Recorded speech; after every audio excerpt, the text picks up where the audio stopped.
స్వామి మాలేసుకొచ్చినప్పుడు ఇక్కడే ఒక స్వాములందరికీ భిక్ష పెట్టారు స్వామి. భిక్షా సద్ది ఇక్కడే చేసాం.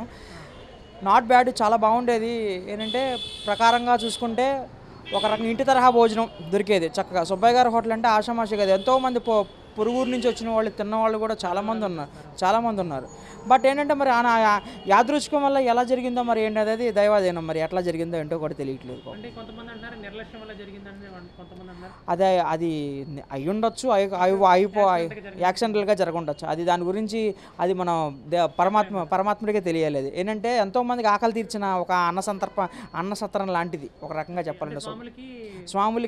స్వాములకి ఉల్లిపాయ మసాలా లేకుండా సపరేట్గా సర్ది పెట్టడం కానీ ఏదైనా సరే అన్ని వేళలా చక్కగా ఒక అమ్మలాగా ఆదుకుంది ఒక రకంగా చెప్పాలంటే. ఎంతోమందికి ఆకలి తీర్చిన అన్నపూర్ణ నిలయం ఒక రకంగా చెప్పాలంటే.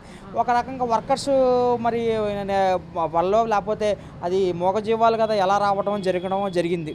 మరి ఎవరేమీ చేసింది ఏం కాదు. అది యాదృచ్ఛికం, భగవంతుడు నిర్ణయం అట్లా ఉందో అట్లా జరిగి ఉంటుంది అంతే తప్ప ఒకరిని ప్రశ్నించే హక్కు మనకు లేదు. అది ఎలా జరిగిందో అది దేవుడికే తెలియాలి, కాలానికే నిర్ణయించాలి అది మనం అంతే. స్వామి.